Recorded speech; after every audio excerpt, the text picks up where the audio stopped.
The story opens with a calm, clinical voice that sounds almost godlike. Dr. James K. Mantray lays out his vision of the universe and the messy threads that bind people together. He speaks about pain like it's a glitch in the system, something he plans to erase. His voice floats over a world that feels familiar on the surface but twisted underneath, a place that sells comfort, distraction, even companionship through ads that chase people like hungry ghosts. Then the camera settles on Annie Landsberg. She moves through the city with the kind of rough determination that comes from running from something you pretend you've already faced.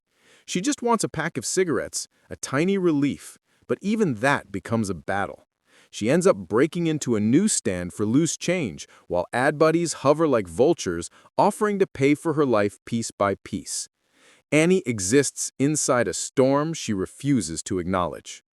Across the city, Owen Milgram rehearses his reality like he's preparing for a fragile performance.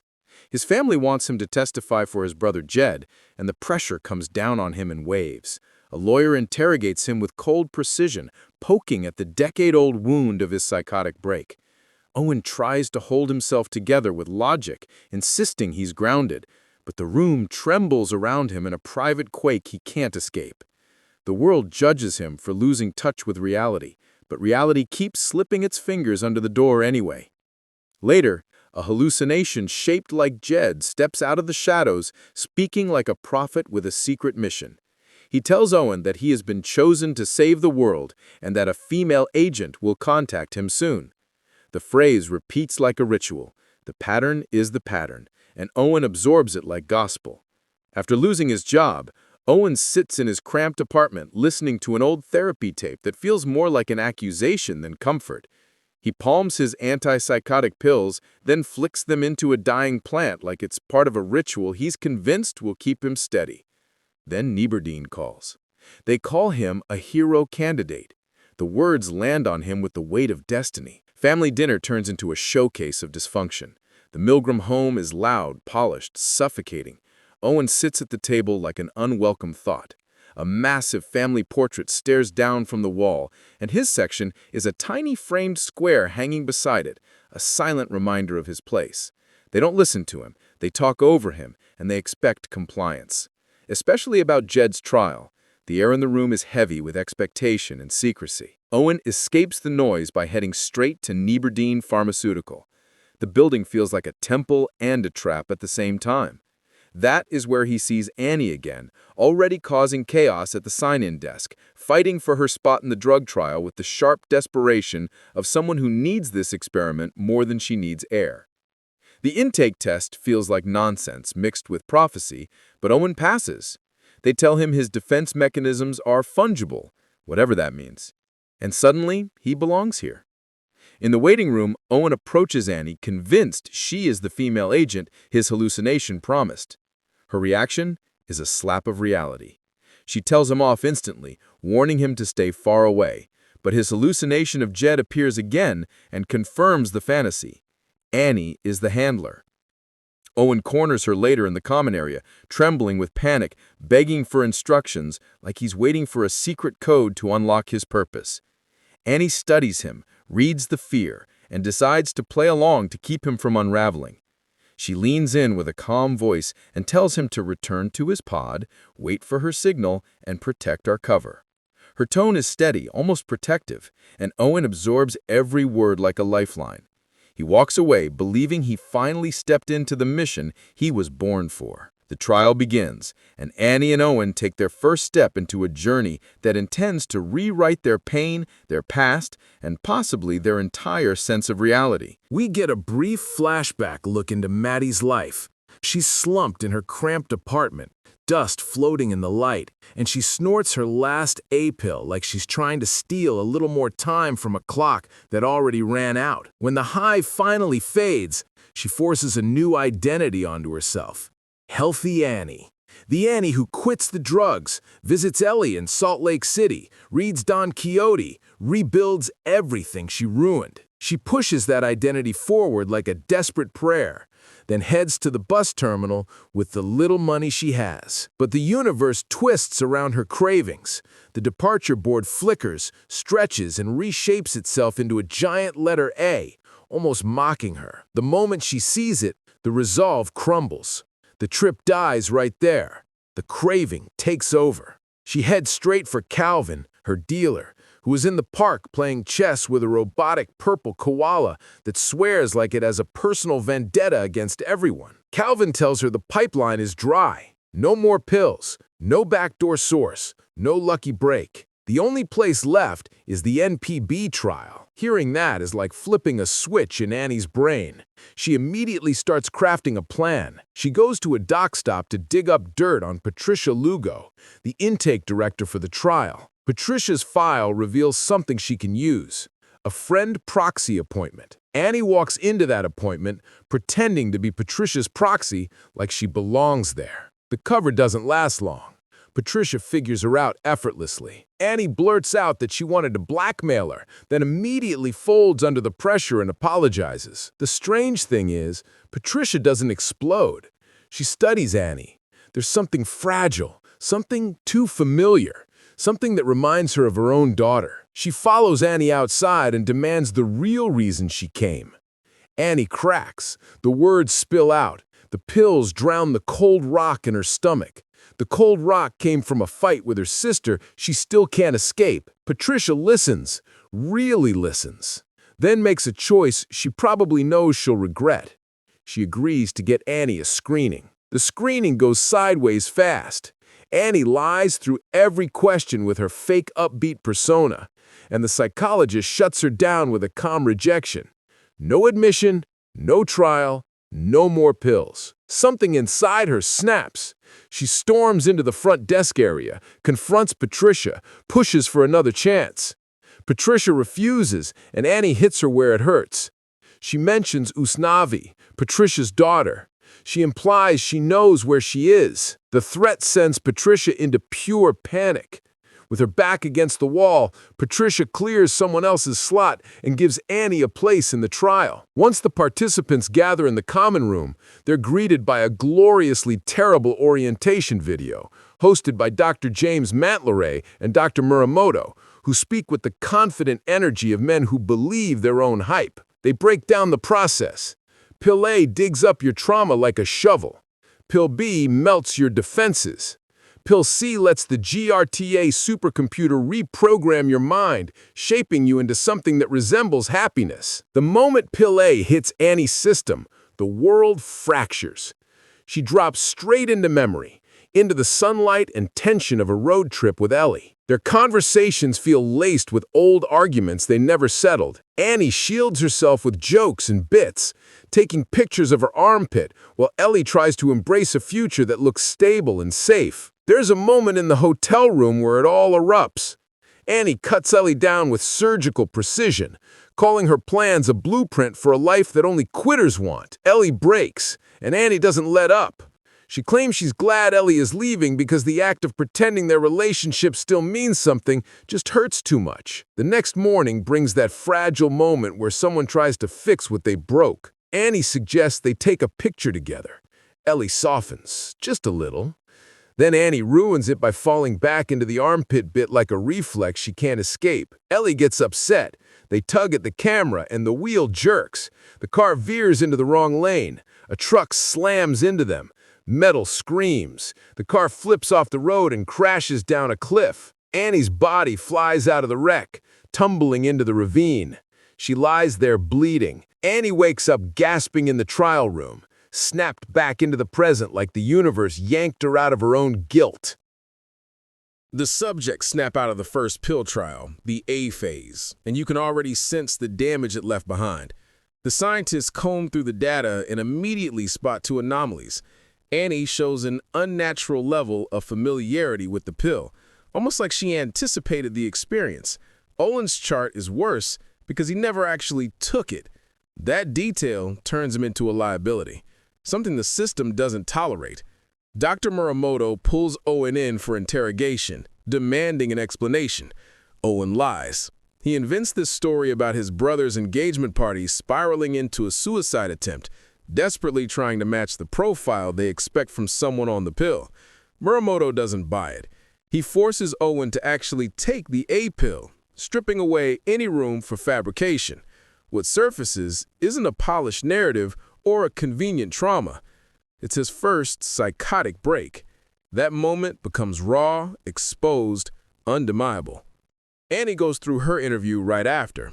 She admits she's been stealing the pills and using them recreationally. There's no remorse, only exhaustion. She talks about trauma like she's been walking beside it for years, and Muramoto tries to dissect it clinically. Then in the middle of the conversation, without warning or wait, he dies at his desk. Just collapses, still mid-sentence. It shocks her completely still. Panic sets in. The trial isn't supposed to accommodate this kind of chaos. Annie finds Owen, and the two move through Muramoto's office together, looking for any indication of what happens next. In that scramble, they start talking. Not carefully, not strategically, just truth spilling faster than control. She admits she's chasing the pills to numb the absence of her sister, eternally stuck replaying the worst version of herself. Owen describes the distortion of his own reality, how it tests his loyalty to what's real. Instead of running, they falsify their files to stay in the trial, not because they believe in the treatment, but because without it, they lose the only argument they have against their own minds. Dr. Fujita handles the death like a malfunction, not a tragedy, already pivoting to the next solution.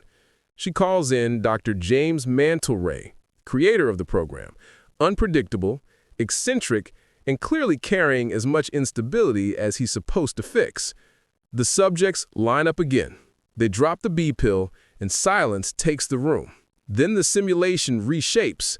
Annie and Owen reappear inside a new fantasy, suddenly married, living in the 1980s. It's a shift in tone, a shift in rules, but the core remains clear. They're stepping into another constructed reality, dragging all the damage from the last one with them. With a jarring shift as Owen slips fully into the role of Bruce, a timid man with a tragic little mullet and a shaky grasp on self-worth. Beside him, Annie becomes Linda, blunt and commanding, wearing her confidence like armor. What looks like a routine visit quickly reveals itself as something far more calculated. Linda claims she wants to report a dangerous driver. The DMV clerk pulls up the information on his screen, and that's when the trick unfolds.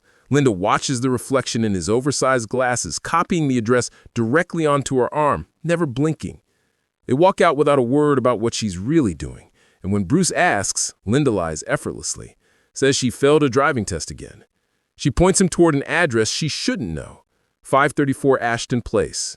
He drives. The trail leads him to a boutique fur shop, Furs by Sebastian.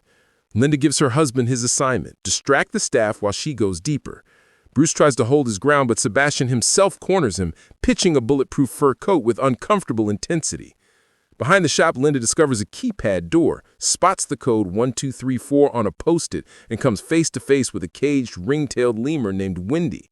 She hides as Sebastian's sons, Lance and JC, stroll in and talk casually about their dance troupe, then about killing Wendy the next day for a hat.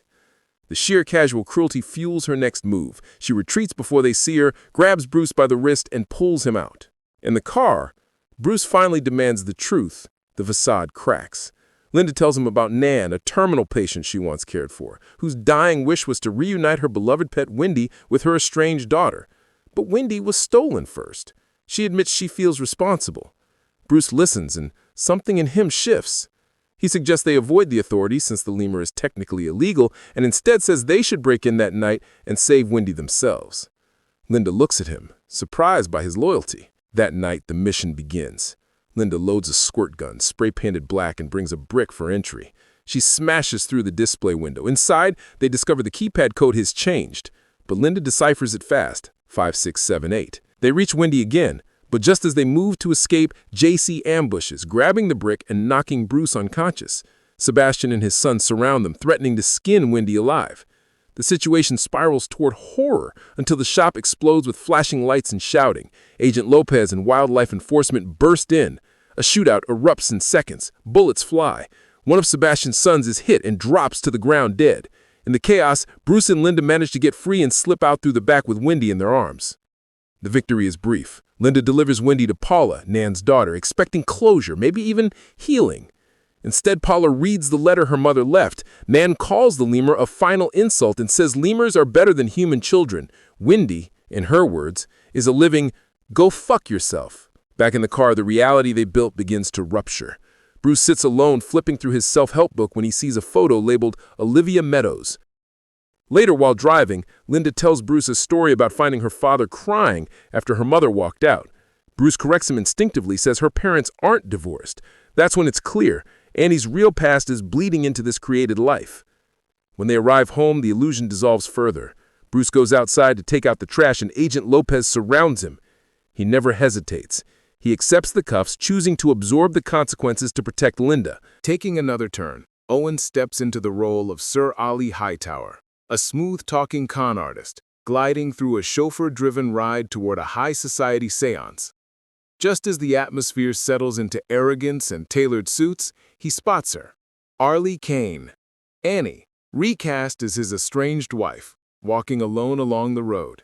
He tries ditching her without a second thought. It doesn't matter. She arrives on her own terms. She always does. They're not here to socialize. They're here for a prize whispered about like a curse, a lost chapter of Don Quixote, rumored to trap anyone who reads it inside their own fantasies forever. Two broken people in a make-believe world chasing a thing that preys on everything they're trying so hard to hide from. Inside the mansion, their reluctant alliance takes shape with uncomfortable elegance. Then, the dance happens, a haunting, perfectly synchronized routine with the zombified Robert Muramoto. They glide through the room as if possessed by a rhythm that has no business existing in a heist. A hardware failure forces Dr. Fujita to manually separate Annie and Owen's brainwaves. She's thrown into flashes of the lab where painful ghosts rise. She glimpses her younger self, Ellie, and that small toy Clar, the same symbol of the crash that shattered her past.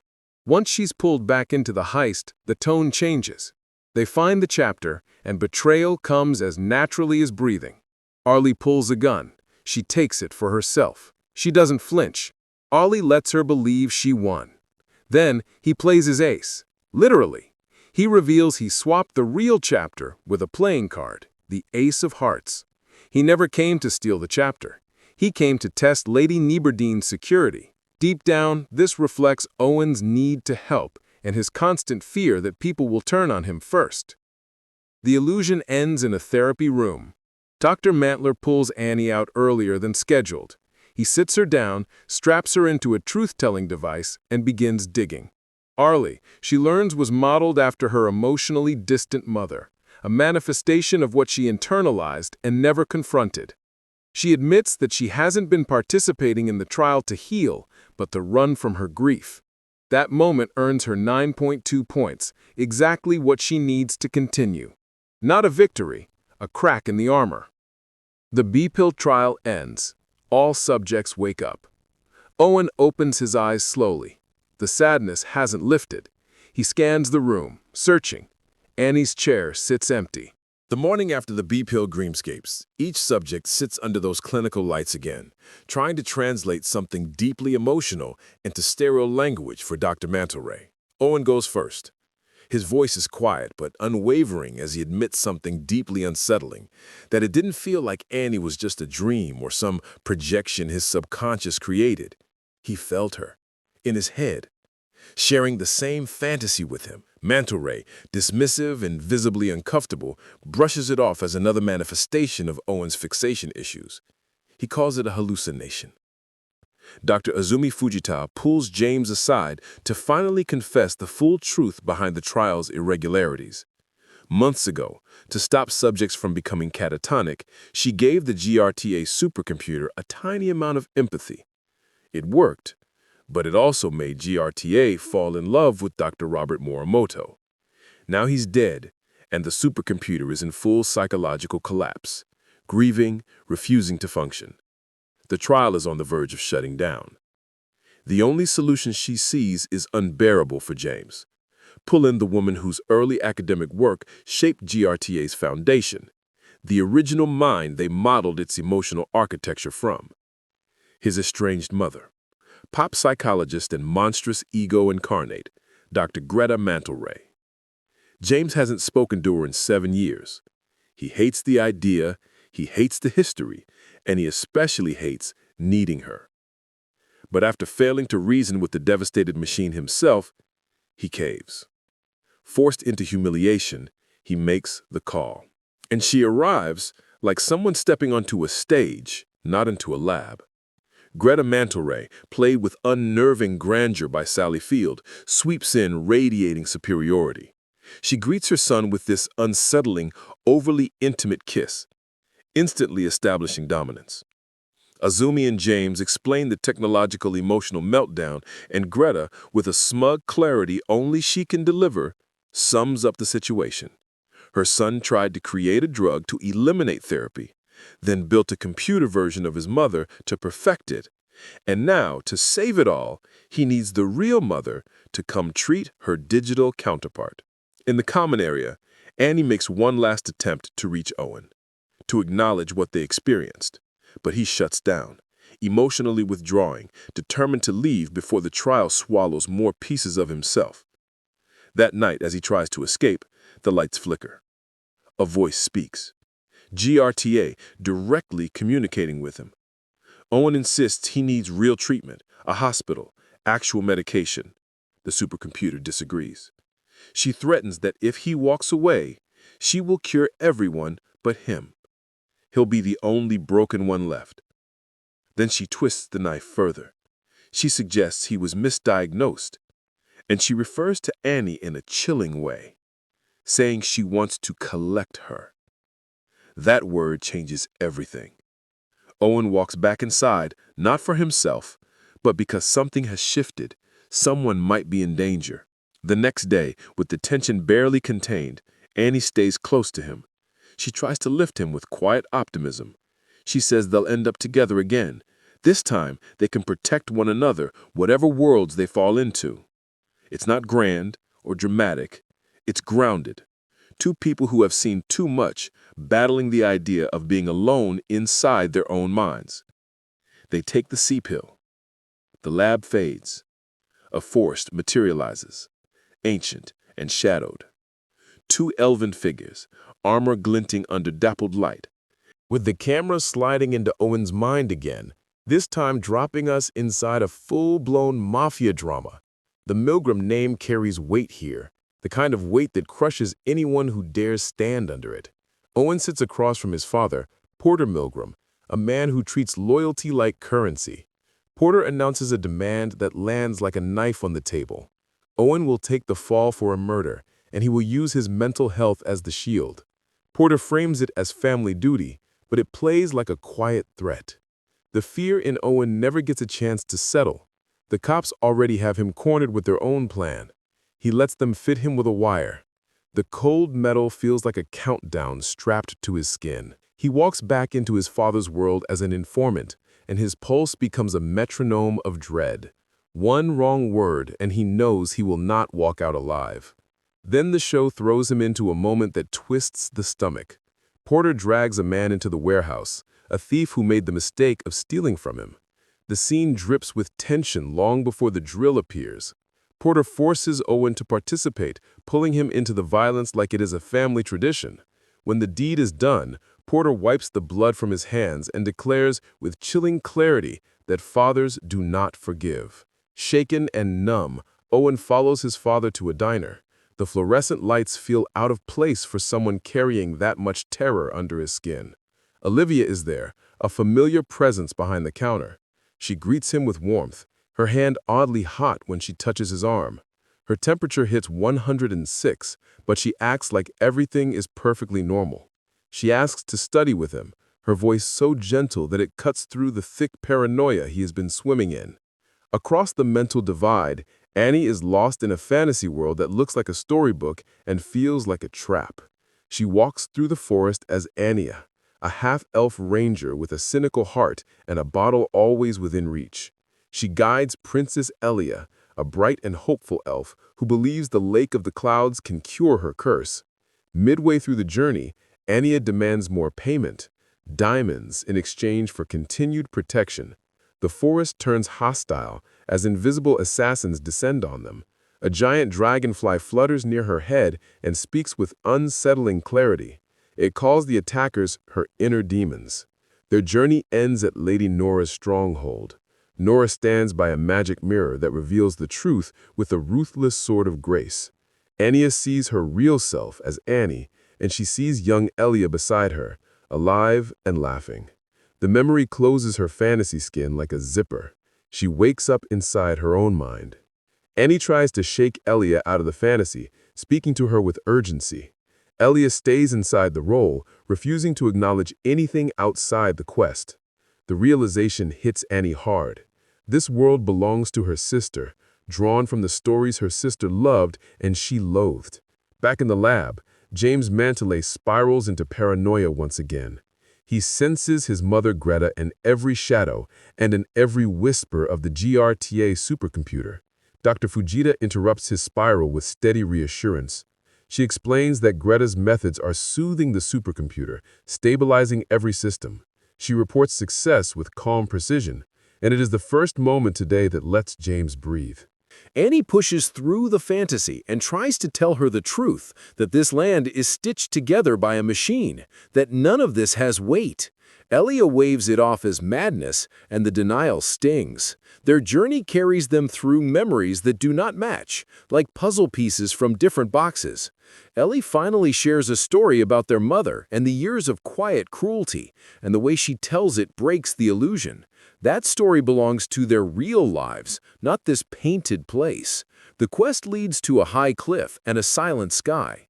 Ellie calls it the Lake of the Clouds. She also calls it the true place where she died. She points to the ground and tells Annie that this is where she stayed behind forever. Annie needs to see it and say goodbye. That is the only path forward. Owen, meanwhile, is deep in the mafia dream with no clear exit. He sits across from Olivia in a diner, sharing coffee and a strange sense of familiarity. She talks about an ex-boyfriend who saw threats in every shadow, and the description reflects Owen's own fears. They picture a simple family with no rules attached. The moment feels warm, but the world around them tightens. Owen learns that Porter, his father, killed Rick under the belief that Rick was the informant. The betrayal hits like a blow to the ribs. Owen runs to his FBI contacts, desperate for extraction, but Jed storms in and wipes them out. Jed claims he is another Milgram brother, raised as the family's version of a cop. The lies multiply until Frank arrives, gun in hand, and drops Jed in an instant. Frank has been undercover with the FBI for 36 years. The truth lands with a thud that shakes Owen's sense of direction. Frank lays out a path to witness protection. Owen reaches for Olivia, asks her to run, and she agrees. They marry, leap into this dream future, and suddenly they are packed inside a tiny apartment with 7 children climbing across every surface. The chaos suffocates him. Owen screams the coded phrase Utangata and breaks the simulation by diving straight through the window. The real world tries to steady itself. Greta steps into GRTA's mind with the confidence of someone who believes therapy can fix anything. GRTA lashes out with the force of a wounded creature trying to understand grief, love, and disappointment for the first time. GRTA pulls fragments of Greta's own issues into the conversation, throwing them back at her like accusations. Greta panics. She begs to be disconnected. Owen lands in a tiny city after his jump. He hears Annie calling him, a reminder of the promise they made inside the experiment: protect each other no matter what form the dream takes. His body twists and changes until he becomes a hawk. Wings spread out, air lifts him. He flies toward Annie because that is the only direction that matters. Annie stands at the cliff, staring at the truth she has avoided for years, when Queen Gertrude rolls up in a truck. GRTA uses this avatar as a final temptation. She tells Annie she can stay here with Ellie forever. No grief, no goodbye, no loss. Annie wavers. The offer digs into her deepest wound. Owen dives in as the hawk and tries to reach her, but Queen Gertrude blasts him out of the sky with a burst of raw force. Ellie stands there pleading, not for rescue, but for closure. She wants her sister to look at the place where everything ended and release her. Annie turns toward the truck instead. She steps inside, shuts the door, and lets the queen drive her away. Inside a new dream, a strange diplomatic world where Owen has slipped into the life of Snorri, an Icelandic representative who looks like he has never survived a single high-pressure situation. The man stands in front of a NATO hearing, trembling under the weight of a secret he can barely speak. He confesses to the room that he killed an alien named Ernie, a creature he genuinely cared about. One spilled drink, one spark, and Ernie collapsed before he could deliver a historic speech. Snorri's guilt fills the chamber and carries real consequences because the rest of Ernie's species has arrived with a heat ray aimed directly at Earth. One punishment, one decision, and the world either lives or burns. While this surreal drama unfolds, the real lab falls into chaos. Greta Mantleray corners James and Izumi with a warning that rattles both of them. GRTA is grieving and dangerous, and the system has slipped out of their control. James fights her claim until frustration rises like steam, and he releases every buried resentment he has carried. His anger blinds him, literally, and the moment hangs over the room like a final crack in the foundation. GRTA hijacks the monitors and shifts the atmosphere from routine to catastrophe with messages like end time and seizure time. The heat rises, the doors seal, and one orderly tries a manual fix that ends in a fatal shock. The lab becomes a trap, and every second tightens the danger. Inside the fantasy, the tone flips again, as Annie blasts into the story as a CIA assassin with cold focus and missing memories. She pulls Snorri out of custody and spins a frantic explanation. Ernie was a threat, Snorri carries an alien consciousness, and together they are supposed to rescue the planet. Their escape turns into a running fight through a corridor of guards. Annie calls them inner demons and cuts through them like someone trying to clear her own mind by force. During the struggle, she digs a device out of Owen's knee, a small object that snaps him awake. He remembers reality and the drug trial that trapped him in this illusion. Grimson walks in next, a reflection of Owen's brother made into a confident handler. He guides them to a hidden ward, a silent floor filled with comatose bodies. GRTA keeps them as permanent characters for her fantasies. Annie's heart sinks when she sees a bed with her own name. It reminds her of the choice she almost made, a choice to disappear into a world that felt easier than her real grief. The path splits there. Annie goes to confront GRTA. Owen skids with Grimson, who leads him to a control room holding a silver Rubik's Cube. Grimson explains that this puzzle is the gatekeeper to GRTA's shutdown. If Owen solves it, he cuts the system from the inside. Annie reaches GRTA with a new clarity. She releases her promise to stay and asks for something real, a final conversation with Ellie. GRTA accepts and takes her back to the park, the same place where their memories had tangled. Annie faces Ellie with a rare softness. She apologizes for the funeral, for every moment she tried to bury her own pain in noise and avoidance. She finally admits that she refused their last photo together because she could not handle the idea of Ellie leaving for New York. The truth cracks her open in a way she had always avoided. This farewell frees her. Owen works through the cube while Grimson speaks as the brother he always wished existed. He explains that his whole purpose was to guide Owen until he could finally trust himself. The emotional push inside the simulation lines up with the action in the lab. Izumi leads James to GRTA's hardware. He reaches out, ready to cut the cord between himself and the haunting presence of his mother. One pull ends the nightmare. The shutdown happens at the same moment. Owen aligns the final pattern on the cube just as GRTA's hardware loses power. A message flashes in the lab with simple triumph. Subject 1 saves the day. Owen wakes first in the real world, breathing hard under the pod's light.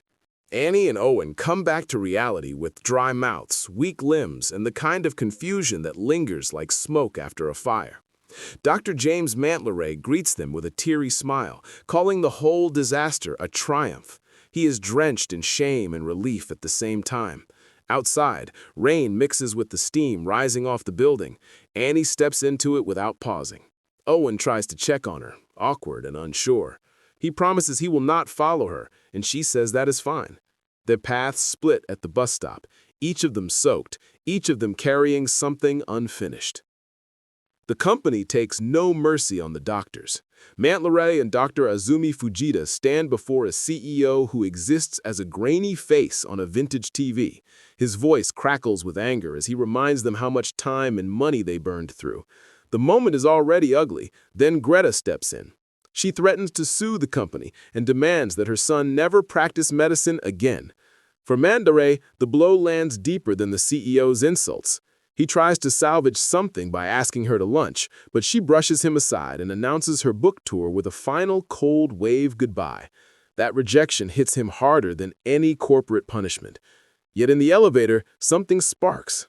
Fujita moves close. He leans in. They kiss like people who want a clean slate, and they decide to chase whatever future waits outside that building. Owen steps back into his family's world, a place built on money, pressure, and lies. They expect him to save Jed again.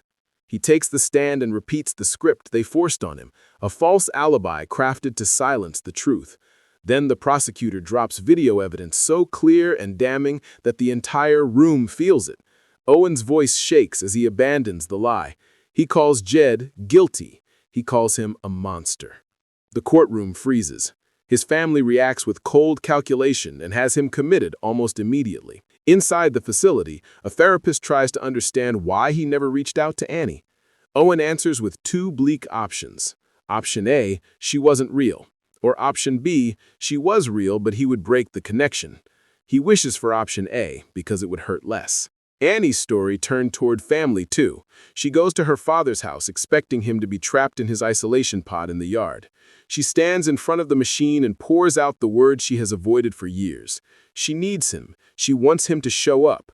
She is crying before she realizes he is already out of the pod. He is in the kitchen, stunned and soft around the edges. They talk over coffee like two people learning how to be in the same world again.